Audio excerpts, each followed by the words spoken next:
Kunja Bihari.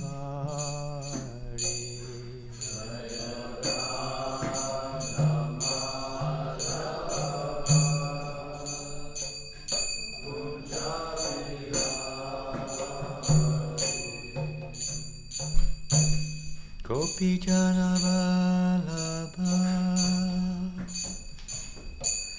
Girivardhari.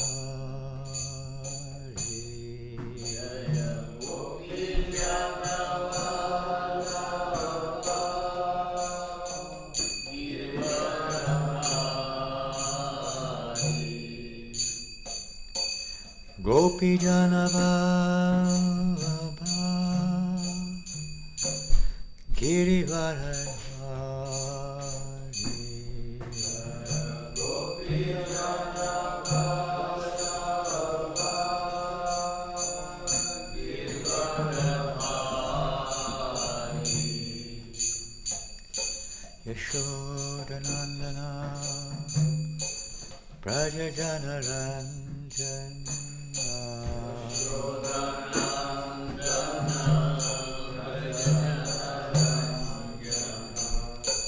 Yashodanandana Praja Jana Ranjana.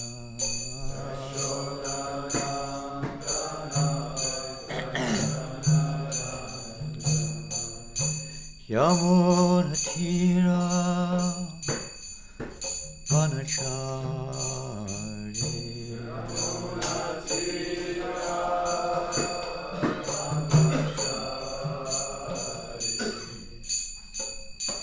Yamuna Tira Vanachari.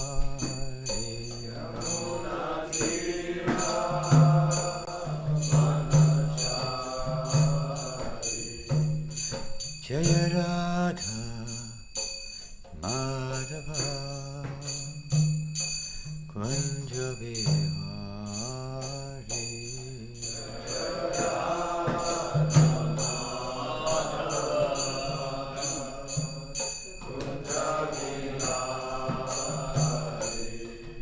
Jaya Radha Madhava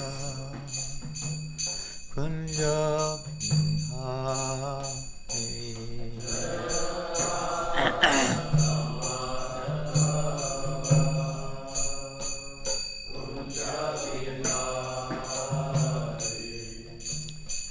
Gopi Jana Vallabha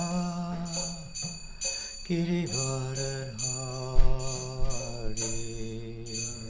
Gopi Jana Vallabha Girivardhari. Yashodanandana Praja Jana Ranjana.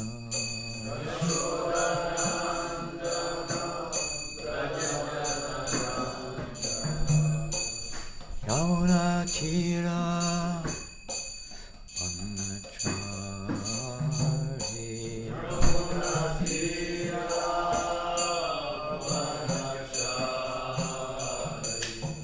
Jaya Radha Madhava Kunja Bihari.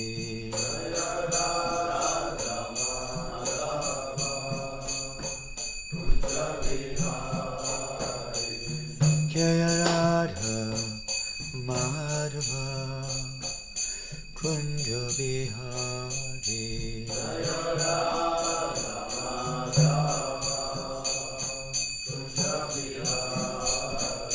Jaya Radha Madhava Kunja Bihari.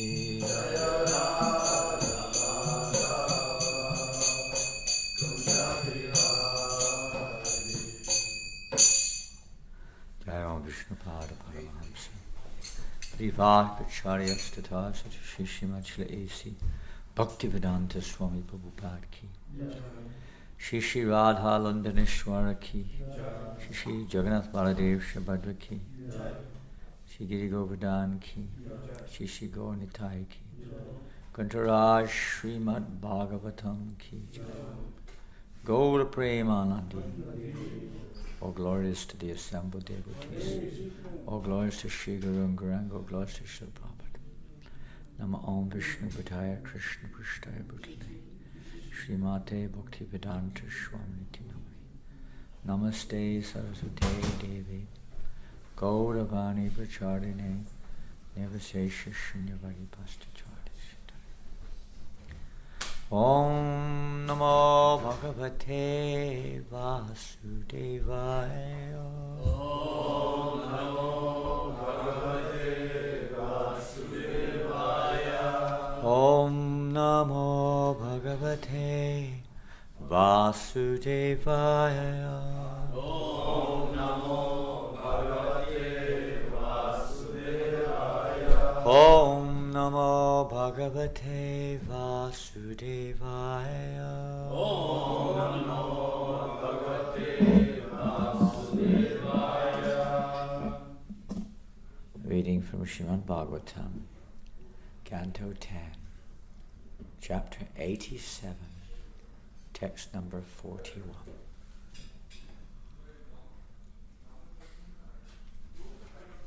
I don't know how we're going to read it. Do we repeat it or do we just read it through?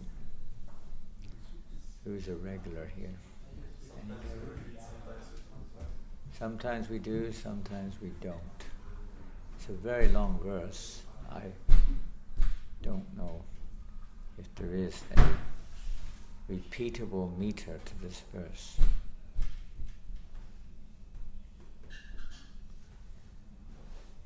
We'll read it word for word and see how we do.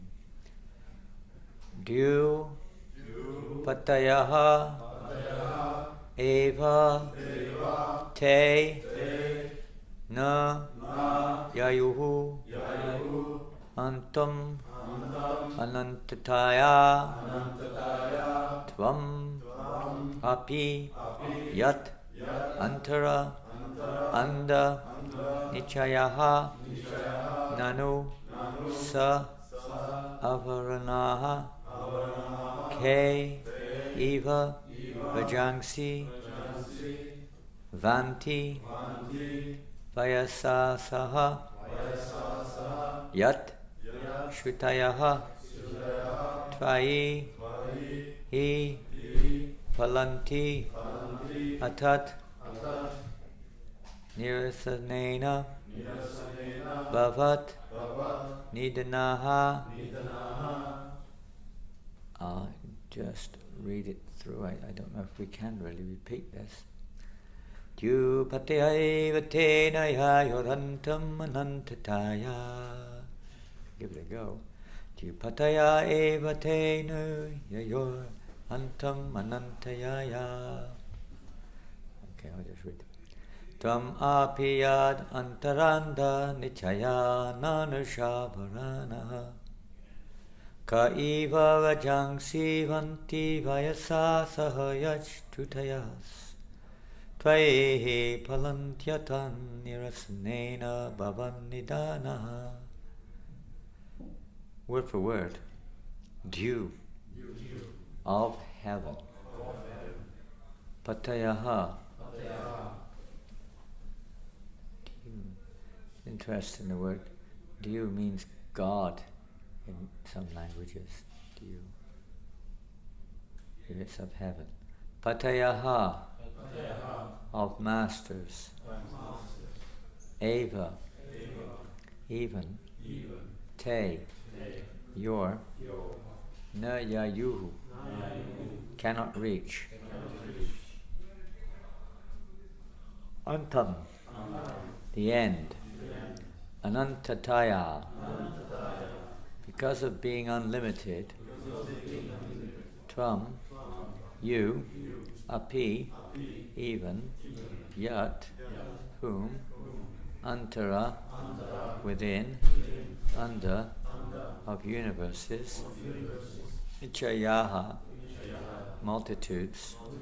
Nanu, indeed. Sa, along with. Avaranaha, their outer shells. K, in the sky. Eva, as. Vajangsi, particles of dust. Vanti, blow about. Vayasasaha, with the wheel of time. Yat, because. Shrutayaha, the Vedas. Tvayi, in you. He, indeed. Palanti, bear fruit. Atat, of that which is distinct from the absolute truth. Because you have it on the board, is that right? On the screen. New style. Nirasanena, by the elimination. Bhavat, in you. Nidanaha, whose ultimate conclusion. Translation and purport by Srila Prabhupada. Not by Srila Prabhupada, actually, is it? This is by Vidayananda Maharaj and other devotees. Because you are unlimited, neither the lords of heaven, nor even you yourself, can ever reach the end of your glories. The countless universes, each enveloped in its shell, are compelled by the wheel of time to wander within you, like particles of dust blowing about in the sky. The Shrutis, following their method of eliminating everything separate from the Supreme, become successful by revealing you as their final conclusion. Purport. Now, in their last prayer, the personified Vedas draw the conclusions that all Shrutis, by their various literal and metaphorical references, ultimately describe the Supreme Personality of Godhead's identity, personal qualities and powers. The Upanishads glorify him without end. Yadurvam garagidivo yadarvakpativya yadantaradra dhyava ptivi meyad bhutam bhavachcha bhavishyachcha. My dear daughter of Garga, his greatness encompasses everything above us in heaven, everything below the surface of the earth, everything in between heaven and earth, and everything that has ever existed, exists now, or will ever exist. To eliminate the meaning of this final, to illuminate the meaning of this final prayer by the Shrutis, Srila Vishwanath Chakravarti Thakur presents the following conversation between Lord Narayan and the personified Vedas. The Vedas said, Lord Brahma and the other rulers of the heavenly planets have not yet reached the end of your glories. What can we do then, since we are insignificant in comparison to these great demigods? Lord Narayan replied, no, you Shrutis are gifted with more sublime vision than the demigods who rule this universe. You will be able to reach the end of my glories if you do not stop now. Shrutis. But even you cannot find your own limit. Lord Narayan. If that is the case, what do you mean when you call me omniscient and omnipotent? Shrutis. We conclude that you possess these features from the very fact that you are limitless. Certainly if one is ignorant of something that does not even exist, like a rabbit's horn, that does not detract from his omniscience. And if one fails to find such a non-entity, that does not limit his omnipotence. You are so vast that multitudes of universes float within you. Each of these universes is surrounded by 7 shells, composed of the material elements. Each of these concentric shells is 10 times larger than the one within it. Although we can never fully describe the truth about you, we perfect our existence by declaring that you are the true topic of the Vedas. Lord Narayan, but why do you seem dissatisfied? Shrutis, because in the Vedas, Srila Vyasadeva has described the transcendental existence of Brahman, Paramatman, Bhagavan only briefly. When he saw the need to elaborate on his description of the Supreme, he chose to concentrate on the subject of Brahman, the impersonal aspect of the Supreme known as Tat, that, explaining Brahman by negating whatever is different from it. Just as in a field where a chest of jewels has been accidentally spilled, the jewels can be recovered by removing unwanted stones, twigs and refuse. So within the visible realm of Maya and her creations, the absolute truth can be found by a process of elimination.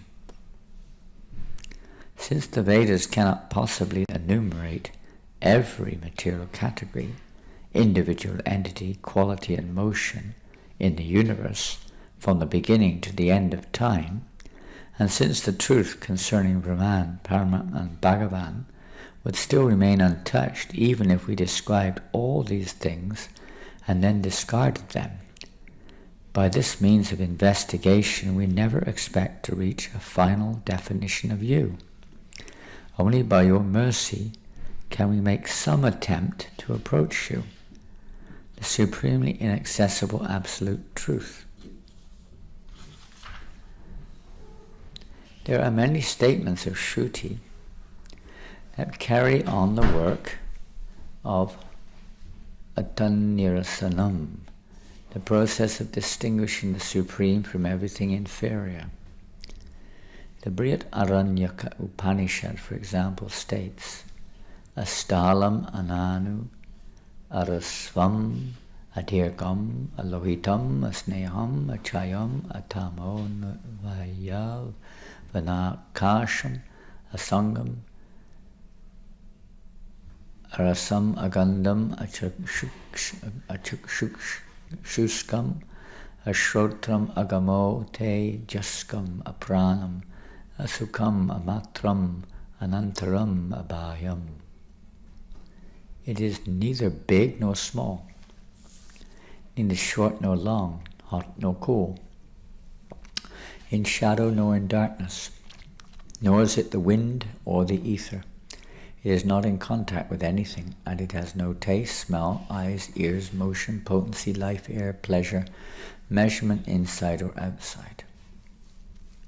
The Kena Upanishad declares Anyad evatad viditad ato aviditad adi.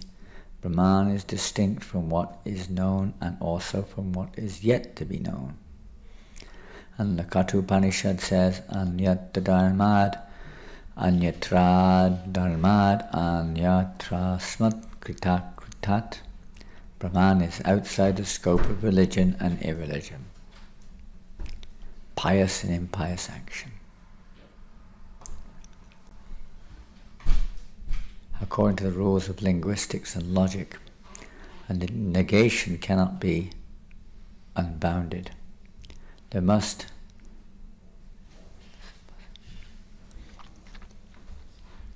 where is that? Am I reading it wrong? There must be, it should be a B there, do you think? There must be some positive counterpart of which it is the negation. The word missed out. In the case of the Vedas, exhaustive atannirasanam, they deny that anything material is absolutely real. The counterpart is the Supreme Personality of Godhead, Lord Sri Krishna.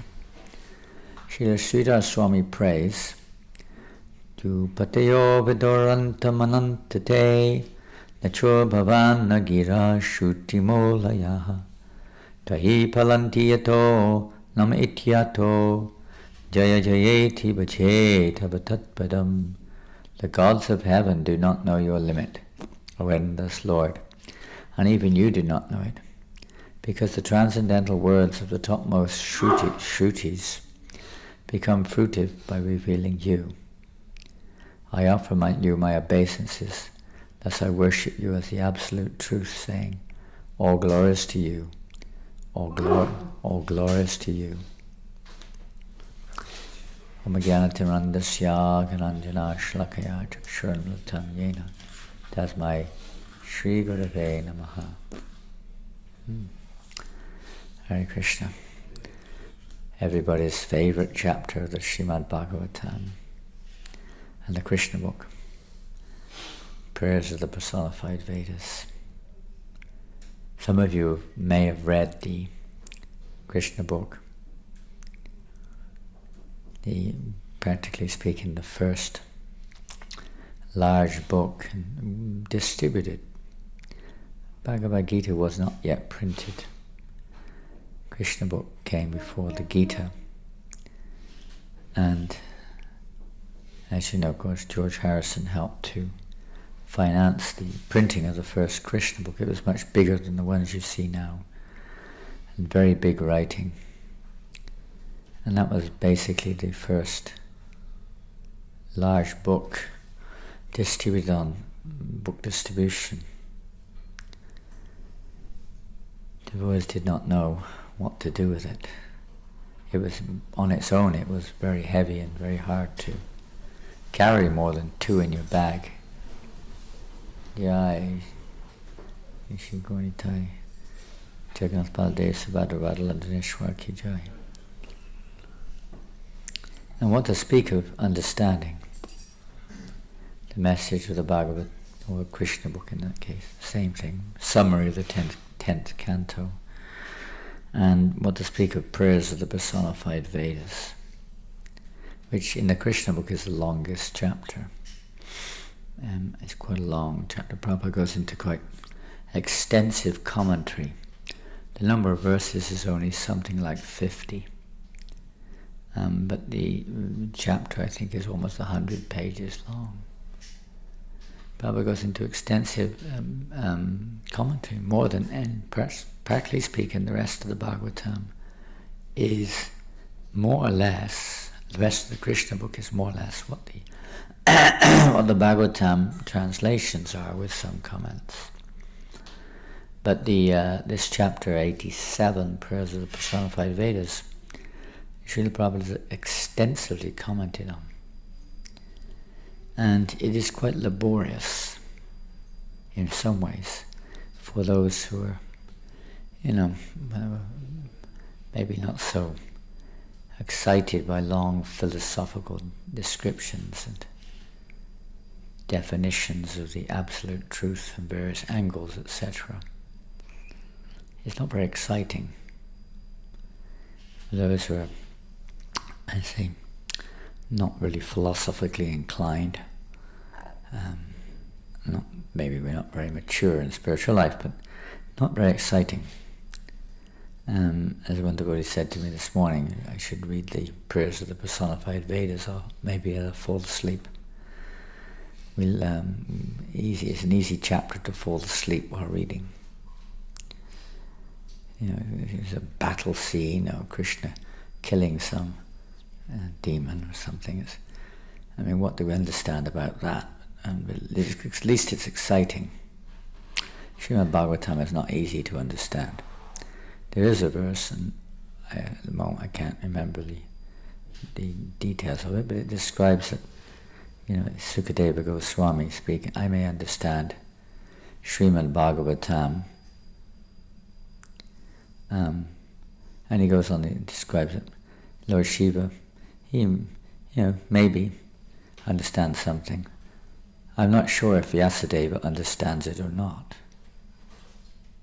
And he's the compiler. what is the meaning of the understanding of Srimad Bhagavatam? And here we see Srila Vyasadeva in his presentation of the Shrutis, the Vedas, words emanating from the Lord himself. He's putting them into order and compiling the Vedas and so on and so forth.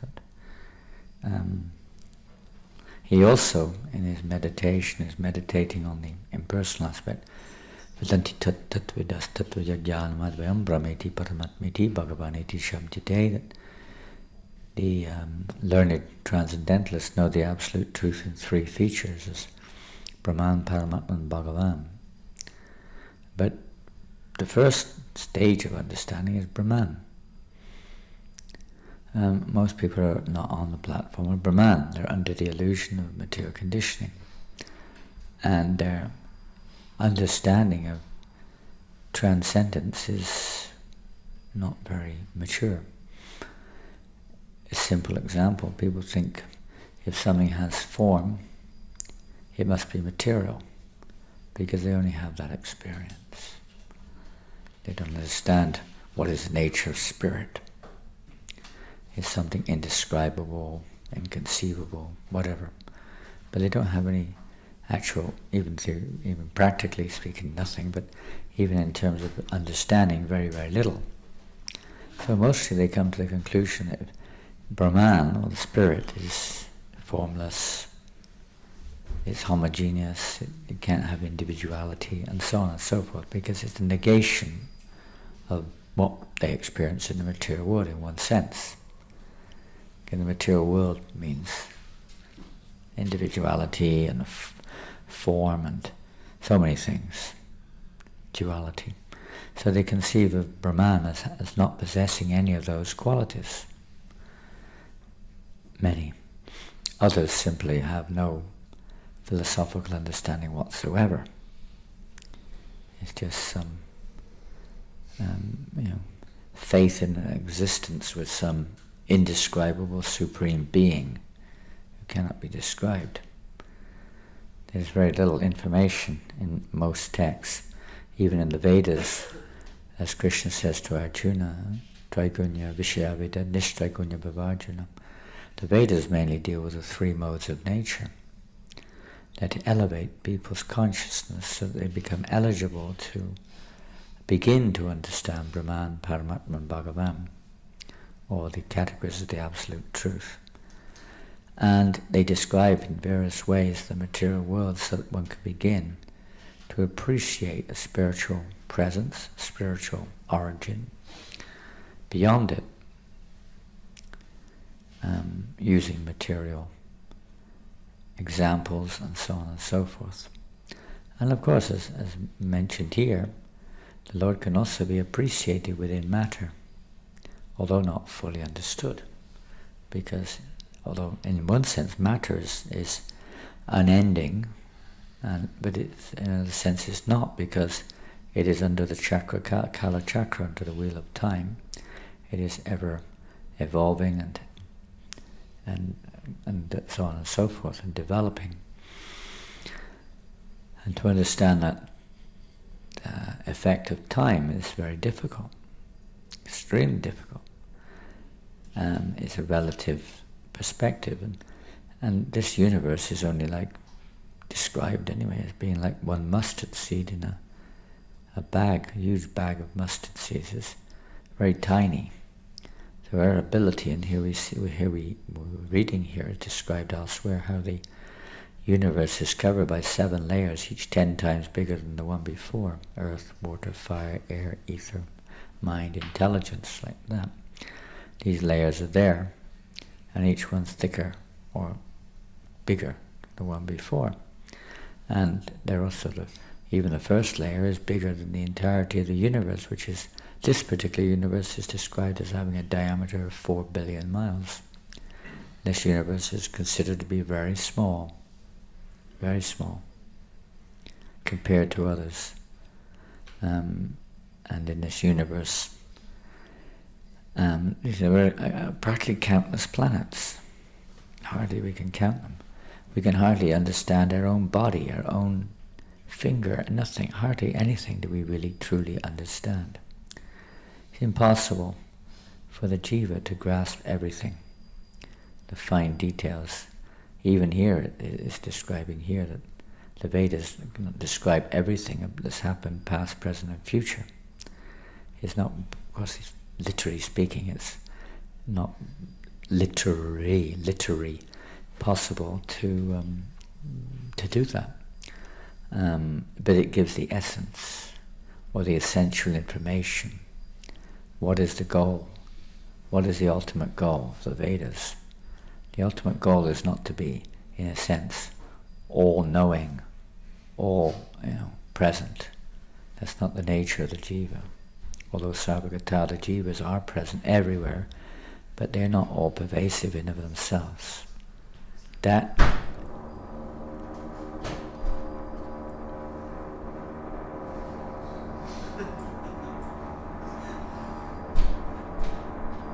is that somebody's mobile? I suggest they change their dialing tone. It's a very unpleasant dialing tone. What is it? Next door, their Pardon? next door, their renovation is going on. Oh, renovations are going on. They're doing something. A beautiful sound. Okay, well, we'll try to speak a little bit louder.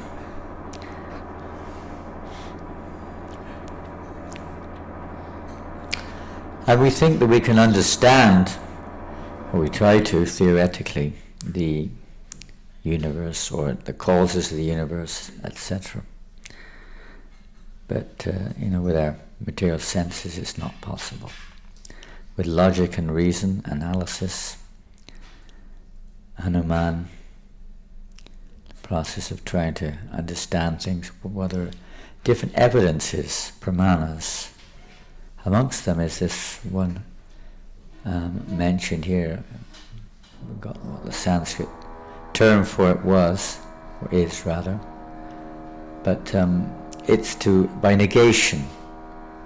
It's not this, it's not that. Neti, it's not so and so, it's not this. But that doesn't define what it is. It may, you can say, reduce or count out so many other understandings, but it doesn't actually give the proper description of what is the absolute truth. And then there's historical reference. Of course, the usual ones, direct perception, and then experimentation, speculation. But the most important praman is Shabda praman. Hearing from authority. The Vedas are considered authoritative.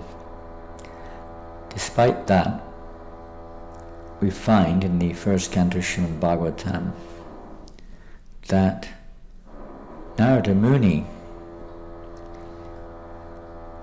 came to see Srila Vyasadeva, and as this conversation is going on here, Lord Narayan's asking the Shrutis why they're looking dissatisfied.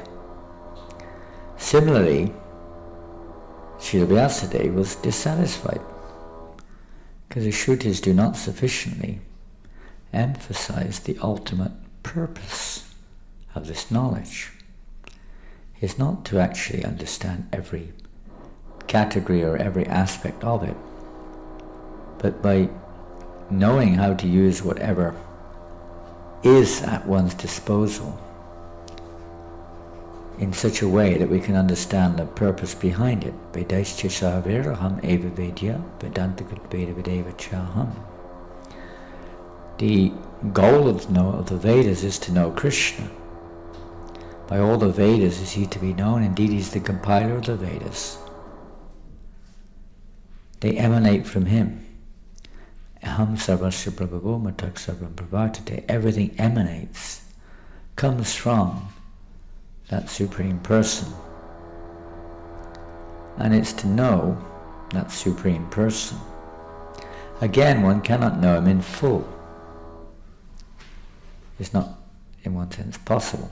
Of course, the Lord can reveal himself as he wishes. That's within his choice, within his power. But on our own, we cannot know him in full.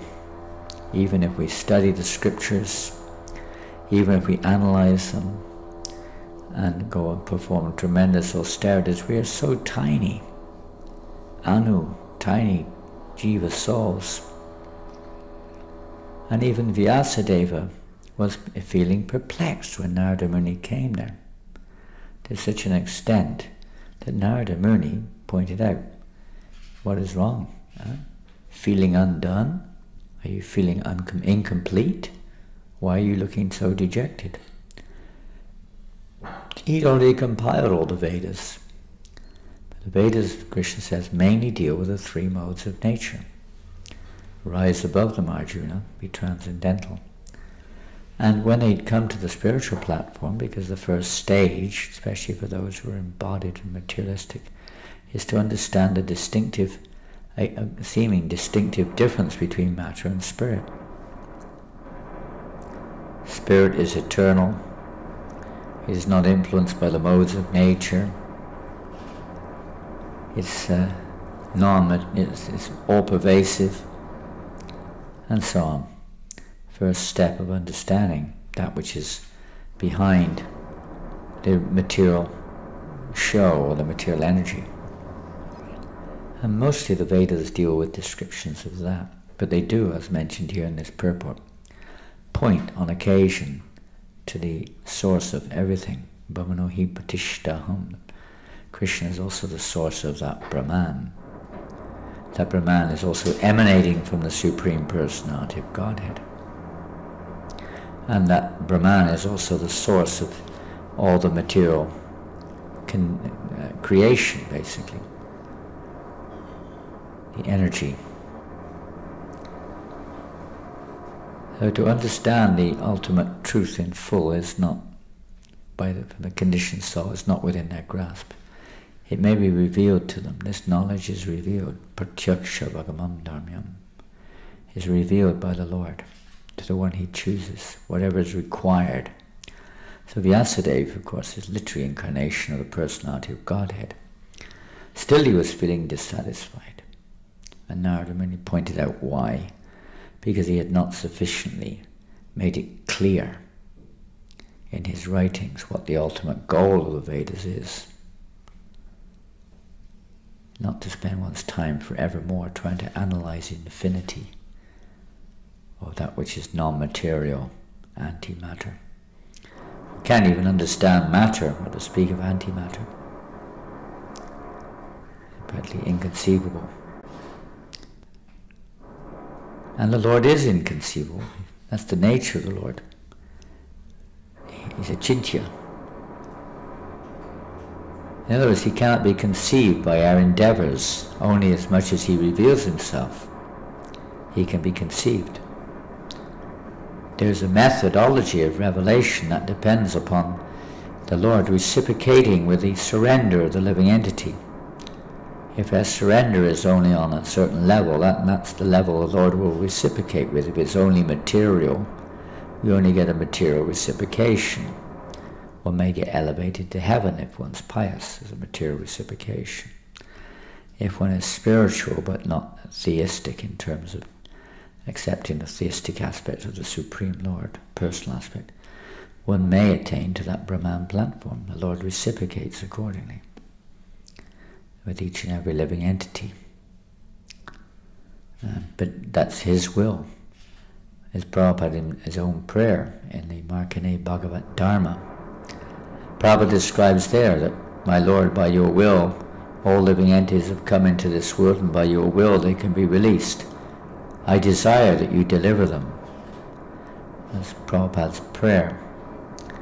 It's not that the Lord wants that his energies be covered by matter. He can't be covered by matter. Matter is his energy. The energetic is not covered by the energy. Although those who are under the energy may think that the energetic is covered by the energy. But it can't be. It's under his control. material energy is under the control of the Supreme Lord. But those who are under the control of the material energy, the jivas can come under the control. We're also an energy of the Lord. We can be controlled. It's very hard for us to conceive of something inconceivable. It's not. It's only if it's revealed by the Lord. The process is through devotional service. The Lord reveals himself accordingly. Just like the revelation that Arjuna had of the universal form, that's within the cosmos, the cosmic Virat Rup, was not possible for Arjuna to perceive. He asked to perceive it. But it was only when the Lord gave him the ability to perceive it, to be able to perceive it, pretty much you could say, everything within the universe at one time is not within the grasp of an ordinary jiva. We can't, we need a magnifying glass to perceive what's within a cell. Oh, it's like that. Krishna gave Arjuna kind of a much bigger magnifying glass to see what's actually going on within the universe. It's quite mind-blowing. And the living entities are not all-knowing. If one was all-knowing, one would not be conditioned by ignorance. If one was all-pervasive, one would not be covered over by the material energy. The living entity has this propensity to become bewildered. So Shabda Brahman, or Shabda Praman, this hearing from authority, is a secret. So then Narada Muni told Vyasadeva he should clearly delineate what is the actual purpose. Otherwise people will get naturally the wrong impression. They will think the ultimate goal is basically impersonal or material elevation. And that's why Srimad Bhagavatam was compiled as the cream of the Vedic literature. Because it's existing eternally, but it was, that historically speaking one could say, the Srila Vyasadeva then compiled Srimad Bhagavat Purana. It was there amongst the Puranas in a very brief form, but then he extended it in what we have now as the Srimad Bhagavatam, clearly describing the ultimate goal of the Vedas. And that's the personified Vedas. Now, final conclusion, after going through different categories and different methods of understanding spirit, or the difference between matter and spirit, what is the ultimate conclusion of that, or purpose of that understanding? It's not enough just to understand the difference between matter and spirit. That's the beginning stage. That's the root or the foundation of spiritual knowledge or spiritual life. Without that understanding, we haven't really made any spiritual advancement. Spiritual advancement begins when that, at least theoretically, of understanding is there, and then practically working with that theory to realize the difference between matter and spirit. But that's just the beginning. To understand what the real nature of spirit is, just to describe it's not this, it's not that, it's not this, it's not that, is one thing. But to understand, realize what actually spirit is, which is the actual reality. This material world is, one can, and there are many descriptions of this, by looking at the material world get some understanding. It's in some ways described as an introduction to the spiritual world, because it's a reflection of the spiritual world. Perverted. It is perverted, but if you understand it in relationship with the workings of the modes of nature, then one starts to begin to see the greatness of the Absolute, and to understand the nature of the Absolute to some extent. Although it's described here, he has no arms, no legs, no this, no short, no fat, no thin, no tall, no short. He's not this, he's not that. That means he's not, materially speaking, he's not. He doesn't have material arms. Although the material energy is part of his universal body, it's not material from his perspective. Ignorance and matter are just basically turning one's vision away from knowledge, away from the Absolute, like turning one's back on the sun. Shadow only exists when you turn your back on the sun. If you're looking towards the sun, there is no shadow. When we turn our back on the sun, then we see shadow. So this darkness with its material, let's say, creation, this material universe is just basically that, living entities looking away from the Supreme, and just seeing the material energy. Just like the dark corner of the creation in one sense. But it only exists in the form of, you can say, the consciousness of the living entity. Otherwise it's all spirit. Prabhupada was one time asked, what is Vaikuntha like? Prabhupada said, this is Vaikuntha. You just can't see it, that's all. We have to turn our vision around. Purpose of the Vedas, the purpose of all this is to try to gradually, tamasi mam jyoti akamaha, to turn our vision away from darkness into light. Like a person living in a cave, try to describe what it's like outside. It's very difficult. They may not accept it at all, and they certainly can't understand it. Because they've been in a cave. There's a very famous example, it's called Plato's Cave. We won't tell the story, but they can't work it out. What is the reality? Because all they're seeing is the reflection. The reflection is perverted. They get some vague image of it, but it's limited. Because it's also under the influence of time, so they think all form is under the control of time. It can't be eternal. It can't be real. And so on. Because we're in the darkness. Omagyanna Tirandasya Gananjana Shlakya. One has to hear from authority to open our eyes which are blinded with the darkness of ignorance. Now, opening of the eyes is not just some philosophy. That's one thing. But it's the practical execution of devotional service. Or in the case of persons who are conditioned in the modes of nature and not taking up devotional service directly, but it's activities which will gradually help to evolve the consciousness to the point where one will become more and more eligible to digest or receive spiritual knowledge, or act in a way which the Lord will reveal spiritual knowledge to us. Let's say, I could say, adjusting our behavior. The whole process of devotional service is for that objective goal. It is to please Krishna ultimately. But at our stage it's to engage our senses in such a way that will purify our consciousness. Consciousness is you could say, the perceptivity of the jiva, how we interact, how we feel, whatever. Kind of like the energy of the jiva soul. So that's covered right now. Just like our eyes may not have good vision, so we need some help to see things in proper perspective. Otherwise we have a misunderstanding of what things are. And if the means of perception, the eyes or the spectacles, are faulty, then we get a faulty conclusion. So in this conditioned world, our means of perception, depending upon the covering of the modes of nature, are different from one to the next. They're constantly changing, and we tend to measure things. We're like frogs in the well.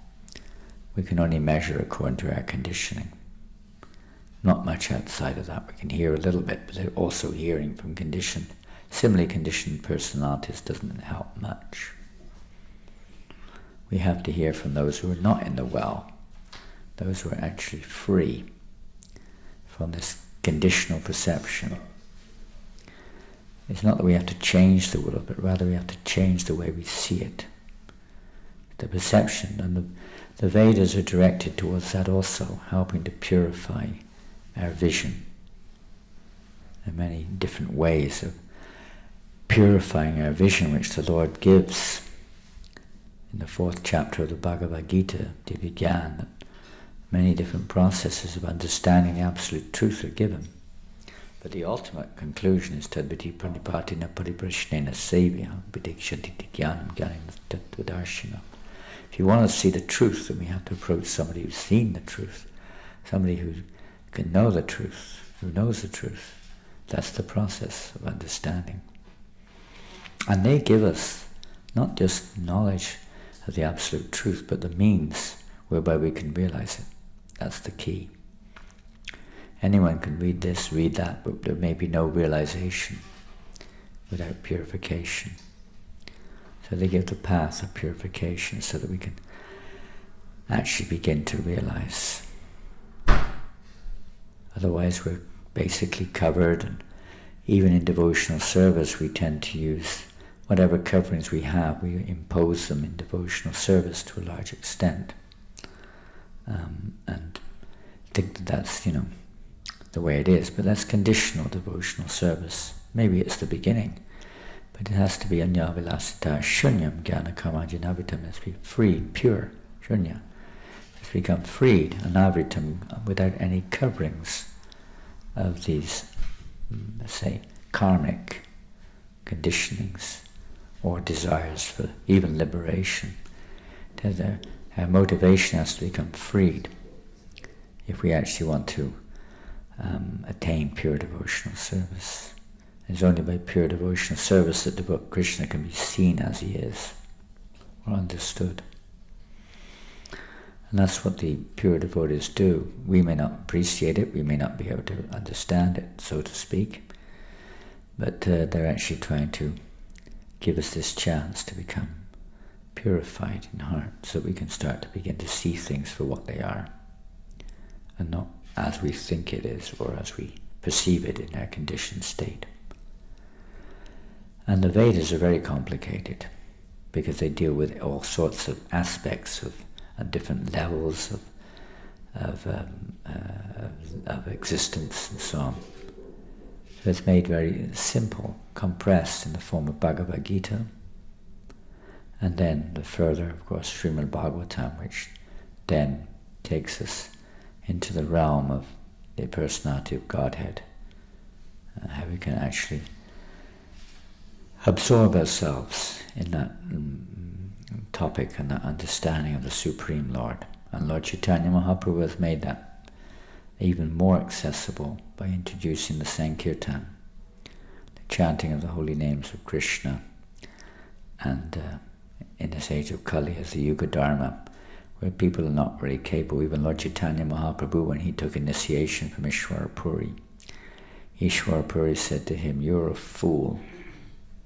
Now Lord Chaitanya is the origin of the Vedas. He's the origin of the knowledge which Ishwara Puri is also giving. He's the origin of everything. But anyway, it's the business of the spiritual master to teach and to show by example and chastise and so on. He chastised Lord Chaitanya Mahaprabhu. "You're a fool. You cannot understand the Vedas. It's not within the grasp of an ordinary living entity." Because Lord Chaitanya was taken later on, not there and then, but he took sannyas from Keshwara Bharati, who was actually in the Shankar Sampradaya, impersonalist Sampradaya of sannyasis, who spend their time studying the Vedas. When Lord Chaitanya Mahaprabhu came to Varanasi, and there mostly Varanasi, Benares is the seat of the impersonalists. There, when he was staying in the house of Chandrasekhar Acharya, he was invited to an assembly with these Mayavadi sannyasis. He didn't take it there and then, but when he came back from Vrindavan, he did. And they were criticizing him like anything. Lord Chaitanya was dancing and chanting with many followers. And this is foolish behavior. Sentimental fools dance and chant. You should be, you're a sannyasi. You've taken initiation into our sampradaya. You should be studying the Vedas. And then Lord Chaitanya explained to them that, and what Ishwara Puri explained, that no, you can't understand the absolute truth by doing that. In this Kali Yuga particularly, we're fools. In this age, and of course he quoted the famous verse, Harinama, Harinama, Harinama, Eva Kevalam, that there's no other way, no other way, no other way than chanting the holy name of Krishna, or the Lord, the Supreme Lord's names. And he went on explaining that, this is the only way in this age of Kali, And so then they started to discuss the nature of the Absolute. And then Lord Chaitanya, of course, then also explained the Atmarama verse from so many different angles and so on and so forth. Everybody was astonished to hear such descriptions of the Absolute Truth. And by Lord Chaitanya's behavior, which was extremely humble, very humble, they were all eventually convinced that the Absolute Truth is indeed personal. Our business is not just to cram knowledge in. It's not just to become some scholar with degrees for this and that. But the objective goal, Krishna Paramartha Mahan, of all the Vedas is to know Krishna. It's the goal of the Vedas. It's the goal of life, and to realize our relationship with Krishna, to realize who we are, what is our relationship, and who is Krishna. So all of this is to help us to understand that Krishna is unlimited, inconceivable by material senses, is all-knowing, and even if here it's inferred that, it's not a disqualification if the Supreme Lord doesn't know something which doesn't exist, so to speak, like a rabbit with a horn.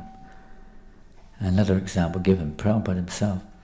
One time when one man challenged Prabhupada, he said, if God can do anything, can he do anything? Prabhupada said, yes. Then can he create a mountain which he cannot lift?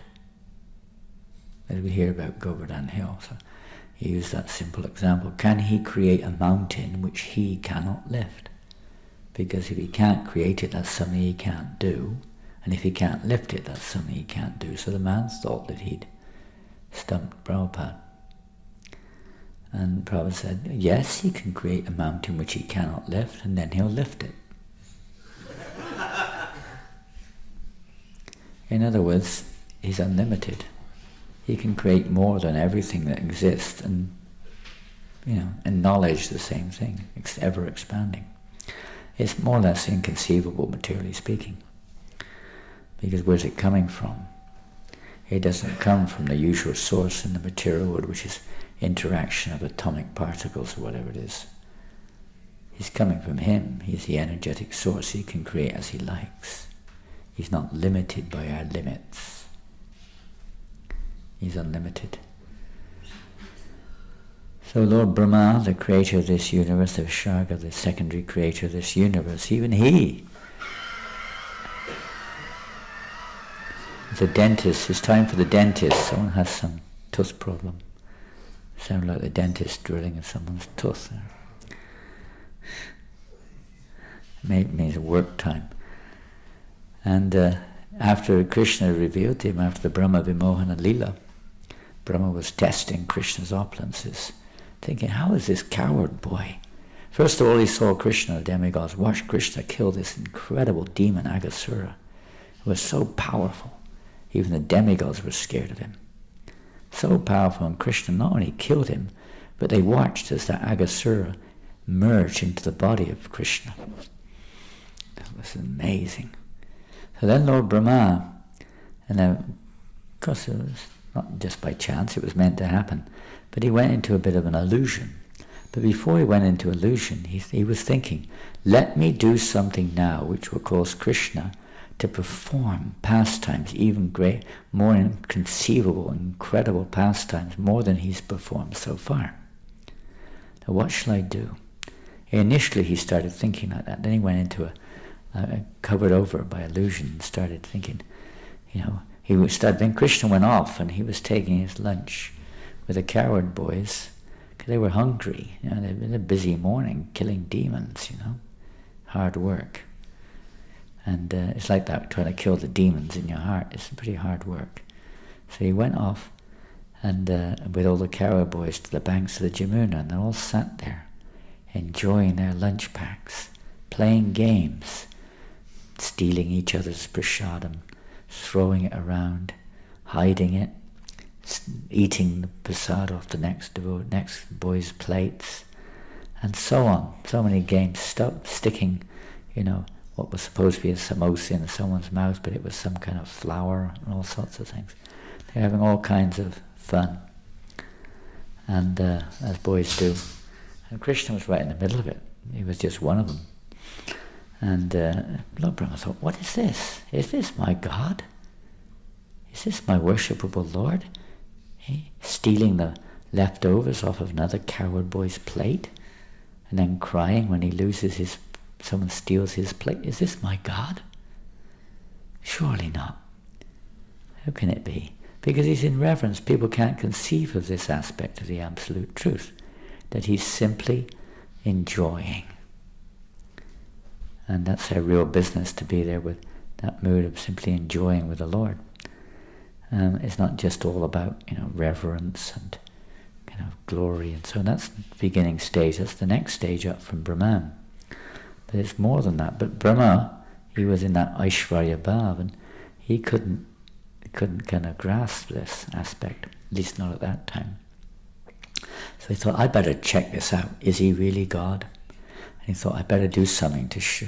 Before he did that, he also was thinking, before the whole happened, I've got to do something to prove that Krishna is the supreme, not Shiva, not me.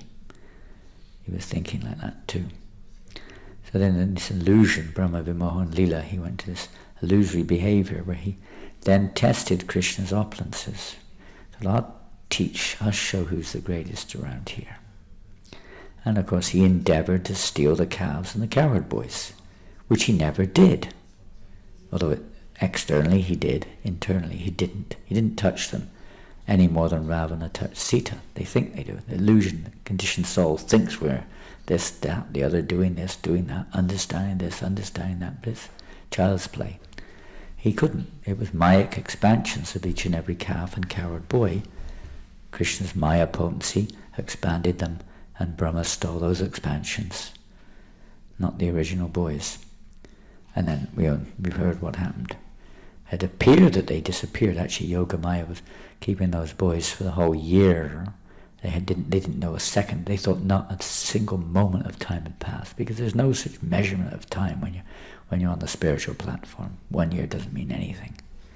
So by Yogamaya's arrangement, the actual cowherd boys and calves were actually they did nothing. They were just in the same position, just thinking nothing was really happening. Split moment passed. That's all. And then Krishna expanded, because of those who were on this, this Boma Vrindavan platform, or the material world, they were seeing that time is passing. And during that 1 year, it appeared 1 year that they were boys and calves were missing. Krishna expanded himself identically as each and every calf and cowherd boy in every respect. Absolutely, personally, physically, every respect. And nobody knew anything had happened.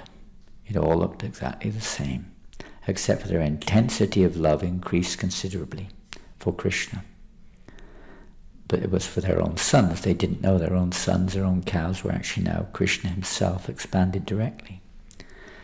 And then after 1 year, of course, Brahma came back, a moment in his life, and he was completely bewildered.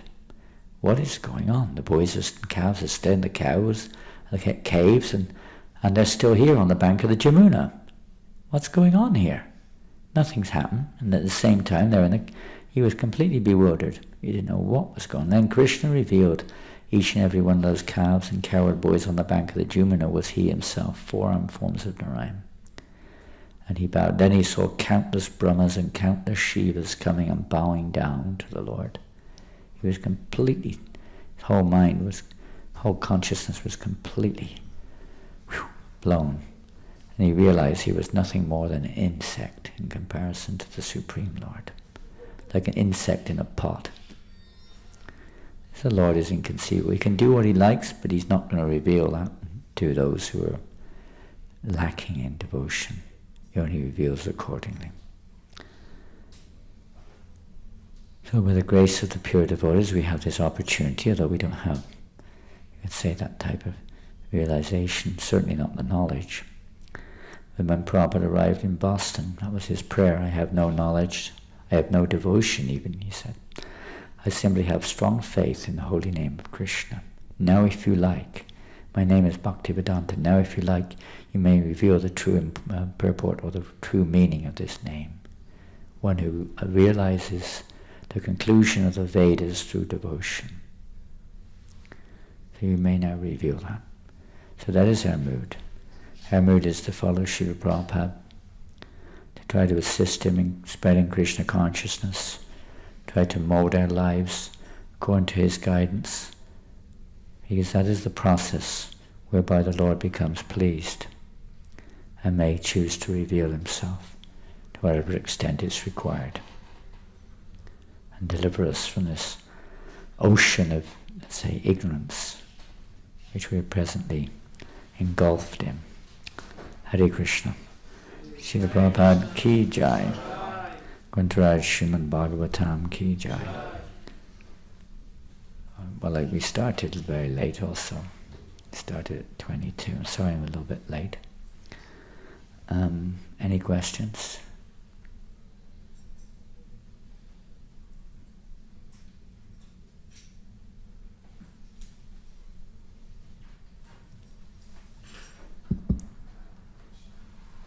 Yes, Pramod. Just thank you for the class. My question is more to the end of your class, is about the mood of Srila Prabhupada. You mentioned this is connected with the Bhakti Vedanta, and we should follow the mood of Srila Prabhupada. Is it that the mood of the followers of Srila Prabhupada should be exactly the same, or because we can see that different gurus have slightly different moods? It depends what you mean by mood. What do we mean when we say mood? Becoming moody? Different gurus have different forms of being moody. They get moody because of different things. Maybe in conditioned state that may be seen. But what do you mean by mood? I don't know, the way that he presents the message. Okay. But is it the same message? Yes. Hopefully it's the same message. If it's not the same message, then we have a problem. How it's presented may vary. That's not necessarily a problem. Prabhupada was criticized by his own godbrothers for presenting the same message in the way he did. It's not so much the form in the terms of the presentation. That is a consideration which we'll brief on in a second, but it's the substance which is the most important thing. How it's delivered is a secondary thing. It's like medicine. Somehow or other you've got to get it there. According to time, place and circumstance. Prabhupada used that situation a lot. He presented the same message in a different way to, say, his godbrothers attempted to when they came to the West, or others attempted to. But the same message is there. What can be how people can digest it according to time and circumstance. So, and of course, in your words, different gurus seem to have different moods. But we see the real mood of Prabhupada was a mood of surrender. It's a mood of dependence. It's a mood of true humility. And that's the actual mood, not so much how it manifests in the form of, one emphasizing this activity more than another, or, whatever, the different gurus and different devotees, because we're individuals. In the spiritual world there's individuality too.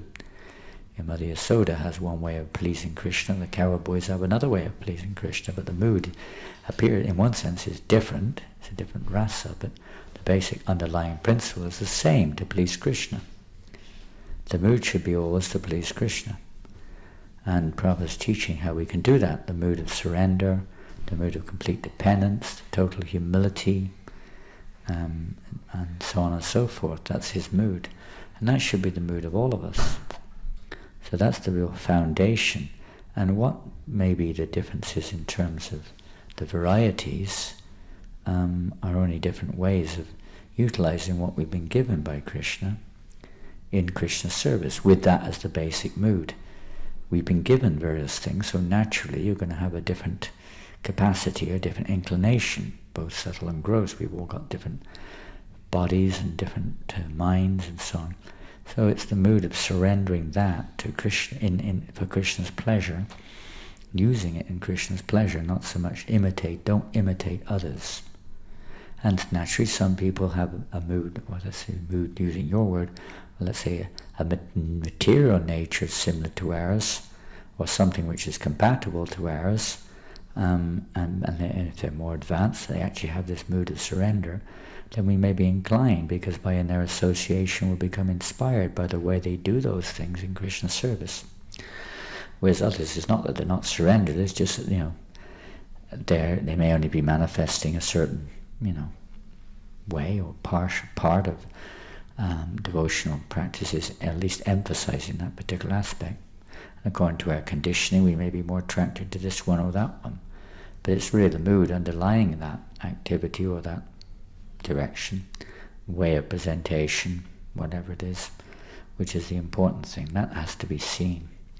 Now, if the utilization of the gifts of God, the body, the mind, the talents, the abilities, etc., is not helping us to develop that mood of surrender to Krishna, then something's wrong. Either with us or with the person we're following. Something somewhere is wrong.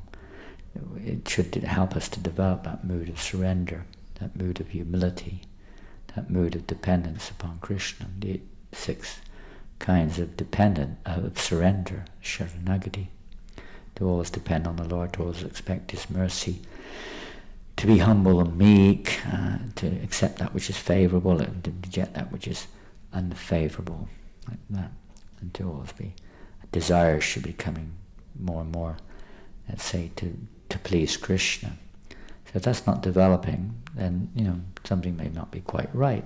Maybe maybe it is we're following the wrong emphasis, so to speak, and we may have to take siksha from somebody who gives the right emphasis, or maybe things right off, or maybe we're not following it, whatever it is. But there should be some kind of result that we're moving towards the mood which Srila Prabhupada established in Markandeya Bhagavat Dharma, the mood of surrender, the mood of total dependence, the mood of humility, like that, of only desiring Krishna. Whatever you desire, my Lord, you can make me dance, make me dance, make me dance as you wish. If you so desire, you can make my words suitable for their understanding. I do not know how I'm going to be able to convince them about this message of Srimad Bhagavatam, but if you so desire, you can make my words suitable for their understanding.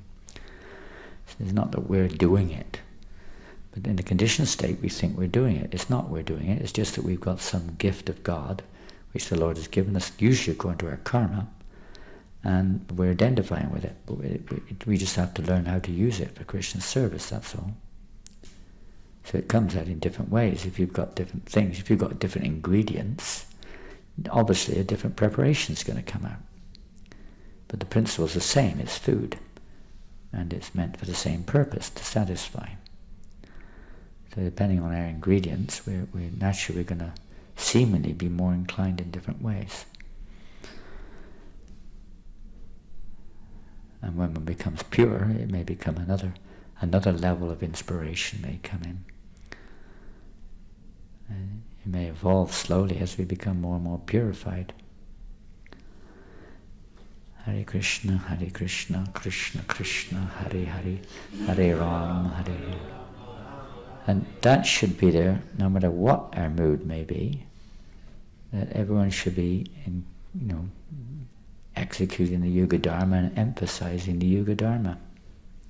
Whether we're inclined towards temple worship or grihastha community development, or everyone should be on book distribution, everyone should worship the deity and become Brahmins, and everyone should study Prabhupada's books day and night.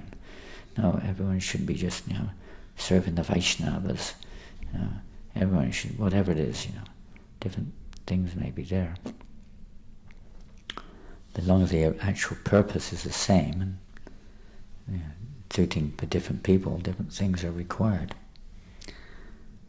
But the chanting of Hare Krishna should be central to all. Okay, Hare Krishna, Srila Prabhupada ki jai. Gaur Premanandi.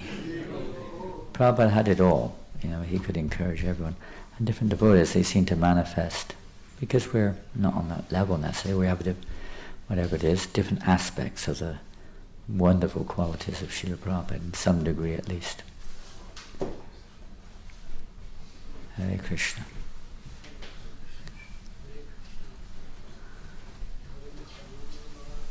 Hare Krishna.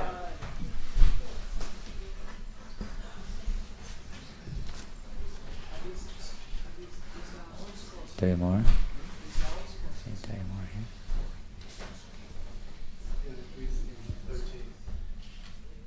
Oh, books, of course.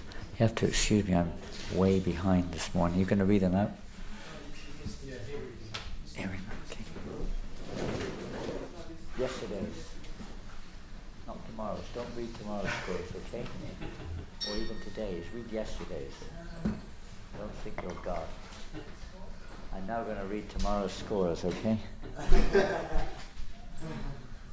funny how Krishna can know what tomorrow's scores are. It doesn't mean you don't have any independence or freedom.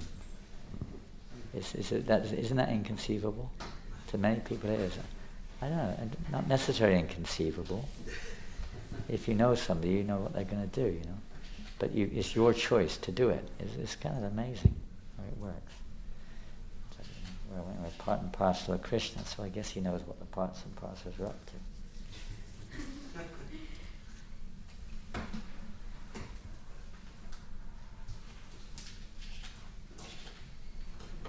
Wouldn't be very exciting if you already knew tomorrow's scores, would it?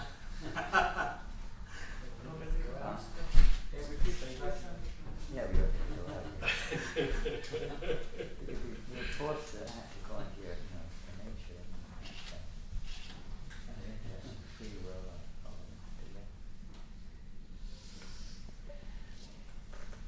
Thank you very much, Maharaj, for a wonderful class.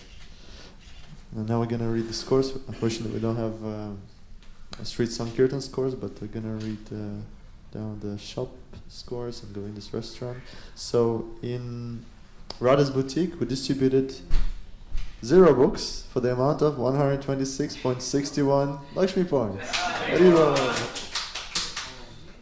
But in Closet Krishna, we distributed 7 small books, 30 medium books, 2 big books, and 14 Maha big books for the amount of 144 Lakshmi points. Haribo! In Govinda's restaurant, we had 281 transactions yesterday, and we distributed prasadam for the amount of 2,054.09 Lakshmi points. Haribo! So we're just gonna serve the prasadam now. Before we do that, we'd like to ask the servers on the ladies' side, anyone would like to serve? Thank you very much. On the men's side, wonderful. And anyone would like to help cleaning the temple afterwards? Anyone else? 1 person, 2 person. Anyone would like to join cleaning temple? 1 person is not enough. Okay, I'll help out. So just to read down the prayers. Oh, okay. Thank you very much. Thank you. So the prayers for Shishi Radhalanishwar. Dear Shishi Radhalanishwar, Jagannath Baladev and Subhadra, Shishi Gaur Nitai, and Giri Govardhan, we offer our respectful obeisances unto you. With a mood of deep gratitude and appreciation, we request your causeless mercy upon us. For your pleasure, if you so desire, we wish to erect a holy place of your transcendental pastimes that will attract unlimited souls to your service and fulfill the vision of your pure devotee Srila Prabhupada for London. Please enable us to cooperate together in order to satisfy you in this way. We, your surrendered servants, humbly beg. New temple for the lordships ki jai. Prasadam chain ki jai.